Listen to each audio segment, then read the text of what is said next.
Hello guys, RRB PO pre exam का admit card आज आ चुका है। अब जब एडमिट कार्ड आ चुका और आपका एग्ज़ाम 1 तारीख से स्टार्ट है आरआरबी पीओ प्री का, तो ऐसे में कितना अटेम्प्ट करके आओगे आप तो एग्ज़ाम क्वालिफाई हो जाएगा।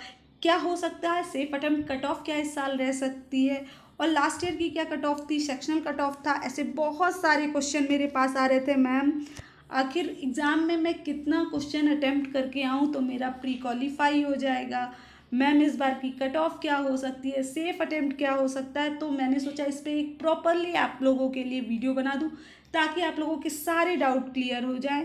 तो वीडियो बहुत ज़्यादा आप लोगों के लिए इम्पॉर्टेंट है। अगर आप आरआरबी पीओ प्री का एग्ज़ाम देने जा रहे हो, वीडियो को एंड तक देखिएगा। चैनल को सब्सक्राइब नहीं किया तो चैनल को ज़रूर से सब्सक्राइब कर लीजिएगा। तो चलिए वीडियो को स्टार्ट करते हैं। लास्ट ईयर की अगर सेक्शनल कट ऑफ की बात करें तो सेक्शनल कट ऑफ सभी स्टेट में सेम रहती है।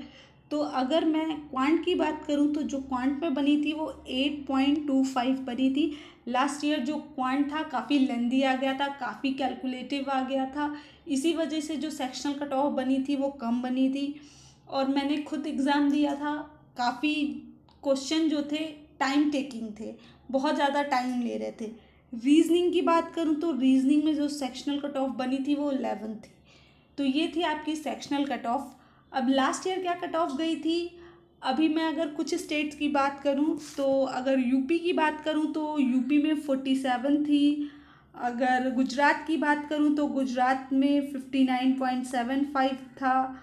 अगर मैं बात करूँ वेस्ट बंगाल की तो वेस्ट बंगाल में 52 बना था। वहीं छत्तीसगढ़ में 43.25 थी कट ऑफ और जम्मू की 52 बनी थी। और महाराष्ट्र की बात करें तो महाराष्ट्र में 47.2 थी कट ऑफ। नेक्स्ट अगर हम बात कर लें जो कट ऑफ बनी थी राजस्थान से वो 66 बनी थी, काफ़ी ज़्यादा हाई कट ऑफ हो गई थी। तो ये कुछ स्टेट्स के जो थे लास्ट ईयर के कट ऑफ थे, ये जनरल कैटेगरी के कट ऑफ थे। आप EWS OBC SC इससे आप नीचे रख लीजिएगा। अब अगर हम बात करें कि इस साल कितना अटेम्प्ट करना सेफ होगा, कितना आप अटेम्प्ट कर लोगे तो आप प्री क्वालिफाई करोगे, तो सबसे पहली बात मैं अभी लास्ट ईयर से जो कट ऑफ है वो इस साल से कंपेयर करने के लिए भी नहीं बोलूँगी कि लास्ट ईयर अगर यूपी से 47 बनी थी तो आप 47 कट ऑफ इस साल भी मान के चलो, क्योंकि वैकेंसी सेम है। कट ऑफ टोटल और टोटल एग्ज़ाम के लेवल पे डिपेंड करती है। अगर एग्ज़ाम का लेवल आपका इजी आया तो जो कट ऑफ है वो आपकी हाई चली जाएगी, और अगर लास्ट ईयर की तरह टफ आया या फिर उससे थोड़ा आस पास रहा तो जो आपकी कट ऑफ है वो उसी तरह हो सकती है।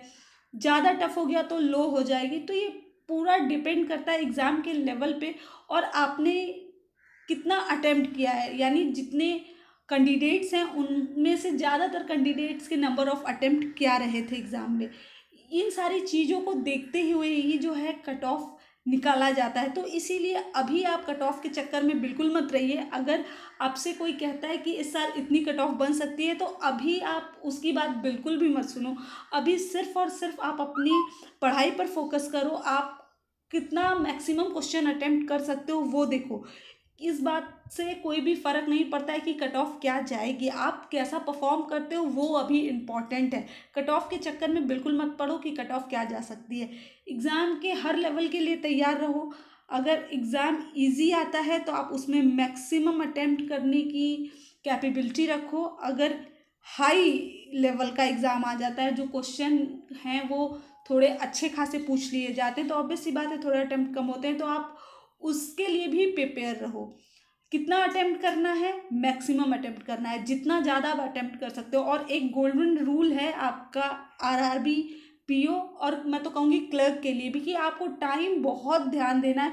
आप अपने जो आपका स्ट्रॉन्ग टॉपिक है उसमें आप 1-2 मिनट कम दीजिएगा, और जो आपका थोड़ा हार्ड टॉपिक है उसमें आप जिसमें आप वीक हो उसमें आप 1-2 मिनट एक्स्ट्रा दे सकते हो वहाँ से निकाल के। और कोशिश कीजिएगा कि अगर आपने 20 मिनट रीजनिंग के लिए डिसाइड किया है तो आप 20 मिनट बाद रीजनिंग छोड़ दो। अगर आपको क्वेश्चन आ भी रहा है तो भी छोड़ दो, आप मैथ्स में चले जाओ। मैथ्स में अगर आपको लगता है आपने सफिशिएंट क्वेश्चन अटेम्प्ट कर लिए, अब इसके आगे आपसे नहीं बन रहा है, आप वो छोड़ के तब रीजनिंग में आके अटेम्प्ट करो।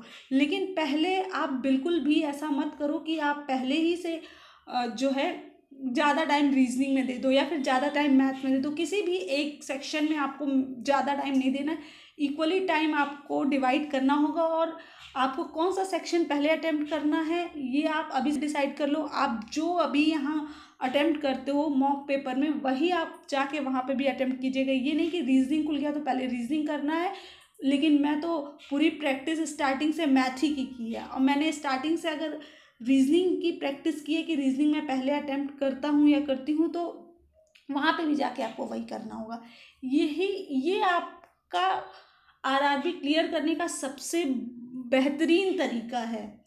अगर आपने इस चीज़ को ध्यान में रखा तो मुझे लगता है आपकी काफ़ी सारी प्रॉब्लम तो इसी से ही क्लियर हो जाएगी। देखो, इंग्लिश से बच्चे घबराते हैं, इंग्लिश इसमें आती नहीं है और उसके बावजूद भी उन बच्चों का सिलेक्शन नहीं हो पाता है, प्री क्वालिफाई नहीं हो पाता है, जिनका रीजनिंग और मैथ बहुत अच्छा रहता है।